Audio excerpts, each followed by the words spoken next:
He kōna I purangi tēnei nā te reo irirangi o Aotearoa. Kia ora and welcome along to the Music 101 interview podcast. I'm Charlotte Ryan and I hope you're very good. Thanks for joining. Now, many people are saying they're the biggest band in the world right now, and I have to agree because I'm a huge fan. Irish band Fontaines D.C. formed in Dublin in 2017. The five-piece band quickly gained momentum for their amazing live performances and also their song lyrics. They bluntly explore Irish identity, modern life and its problems, and on their new album, just released yesterday, they explore romance. Fontaines D.C. is sort of known for their raw, jangly guitars, the poetic lyrics, but on this new album they've worked with producer James Ford, and it is without a doubt their most assured, their most inventive, sonically adventurous record yet. They cover so many genres. You can hear hip-hop, grunge, punk, all sorts. Earlier this week, I stayed up very late to speak to Conor Curley from the band. We call him Curly. And as you'll hear, he was on holiday ahead of his chaotic, busy album release schedule. Hey Charlotte, how's it going? Did I say your second name is Ryan? Yes. Yeah, my girlfriend's second name is Ryan. It's an Irish name, I think, isn't it? It is, yeah. Where she's from in Tipperary, like everyone's called Ryan. That is where I'm from. That's where my family's from, yeah. No way. There you go. That is so funny. Well, I call you Curly, I understand, but your full name's Conor, isn't it? Of Conor Curley. Conor Curley, yeah. It's just my second name. I think it's just I was going to say it's an Irish thing. I think it's all over the world. I feel like, you're in school, they call you by your second name, Yeah. My older brother is called Curly, my dad's called Curly, it's just kind of how it is. Where are you at the moment? Because apparently you're in a hotel lobby. Yeah, I'm in Porto in Portugal. We just finished a kind of European run of festivals and just kind of stayed on for a couple of days just to kind of enjoy the sun before going back for the release and go back to England and start doing the kind of shows around that. So I love Porto. I also love your new album, Romance, so much. It's blown me away, actually. Oh, thank you so much. Initially, I think I was quite taken aback because it's quite a different sound for you guys. Yeah, definitely. Yeah, it was kind of an exciting prospect to kind of try and throw things on their head. I feel like, every album that we've made and like going through that process, you kind of set your sights on throwing the project, like 50 miles down the road, and it kind of maybe just ends up around the corner and just kind of sounds like stuff you've done before. But with this one, I think we kind of achieved maybe, flipping things on their head a little bit more. So yeah, lots of people are saying it's a transformation. Would you call it that? Because that's quite full on. A transformation, I feel the word kind of lends itself to it being like this from now on, whereas I think we're maybe just dipping our toes into whatever the sound is. I don't think it's a permanent thing, When I hear the sound, I was like, this is going to sound amazing in stadiums or like at big shows. Did that come into any consideration for you? Or do you think it does to songwriters? You realise that certain songs don't work on different size stages?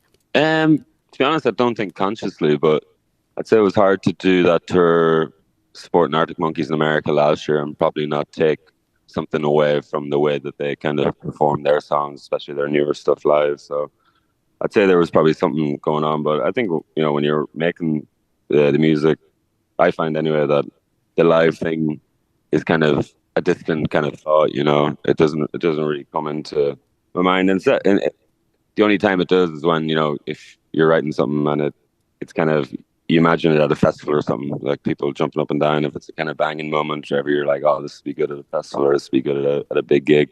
When you think about recording Romance, was it a fun vibe? Because this is the first time that you've worked with James Ford, who's quite a legendary producer and musician himself. It was and it wasn't. It was kind of it was a strange time in terms of we spent 4 weeks in a studio in London writing, like going through all of our demos and picking out the song, like working through the songs to see what would be on the album. And we did that pretty much every day for 4 weeks. Had 2 days off, and then we were in France in the studio with James, who at the time was quite a new person, and trying to get to know him while also working on this album.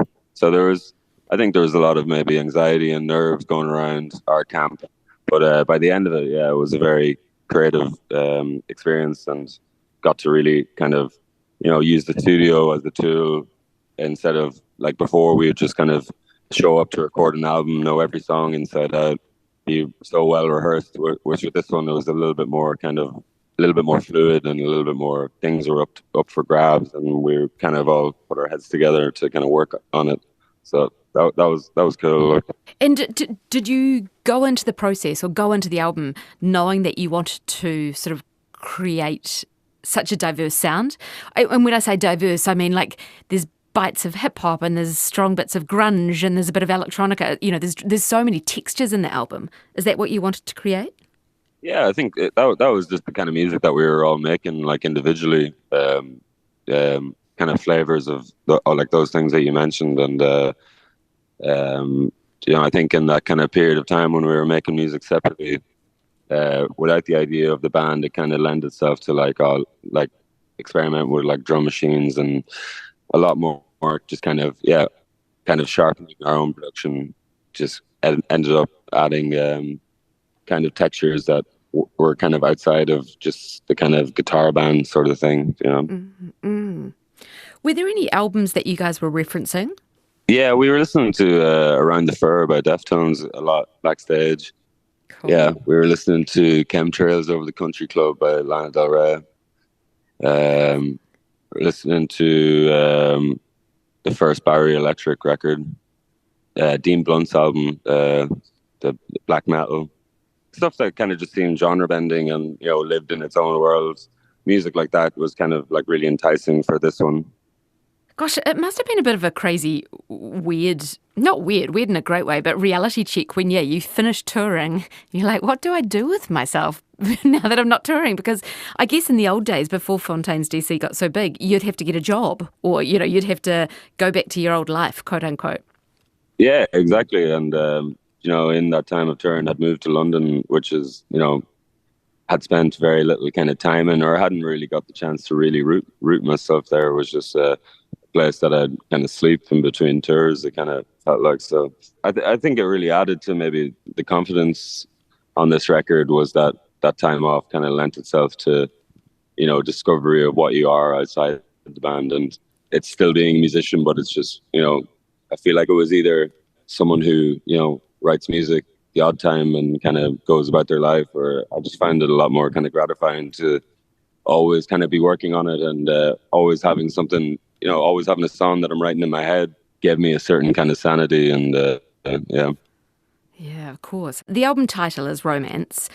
I mean, without saying really, it's sounding cliche, but is it because you guys are all sort of getting to that age and stage in your life where romance is in your hearts, or is it much sort of bigger than that? Is it not so simple? Pretty much. Green had the idea of calling the album Romance before like any of the music was kind of, before any of these songs had names or anything, they were just kind of like ideas floating around. And I think it was just like to set the project in the right trajectory from the start. We had the album title. So then like all the ideas that we were kind of working on went through that filter before even being arranged or finished by us, because like the word was in the back of all of our heads, and I think it adds to like thinking of the etymology of like of our word and like what it kind of the feelings that a word can evoke in a person. And it was an exciting way to do that. I think every other record that we had done is kind of you just write all the songs and then at the end you go, oh, this record feels like it should be called whatever, like so.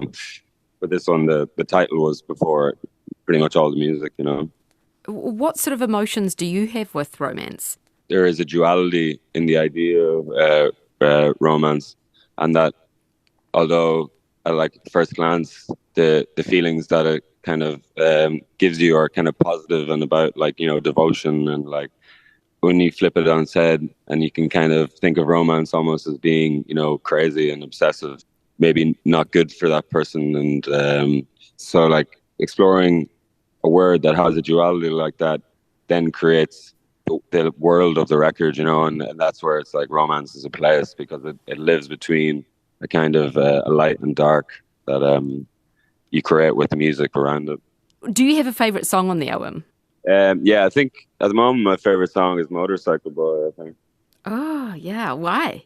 It has my favourite lyric in the record. which is no one wants a madness they start to understand. It didn't even really occur to me when we were writing it, but we've only started kind of rehearsing these songs over the past like month, and when we were playing that song, the kind of lyric really hit me, and I was, even just musically, it's one of those songs on the record that's probably more of a leap away from stuff that we've done before than most, and it has like a kind of a piano instrumental, and it was an exciting song to make. Here's the Things now out, the new single's just out. When I first heard it, I was like, oh, this is like a 90s anthem, and I couldn't quite pick it. But when I played it on the radio, I asked the listeners, I was like, what does this remind you of? Because it's on the tip of the tongue. And everyone loved it, but they were like, Weezer. Did you? Yeah. Yes. Can you hear that? I didn't hear it at the time. Yeah, we had a listening, for a few friends, and a good friend of ours said that it had that kind of Weezer element to it, and I think it's great. Oh, same. Yeah, but it actually put me on to listening to Weezer again for the first time since I was a teenager. I was listening to the song Hash Pipe, and I think it's a class song. Oh.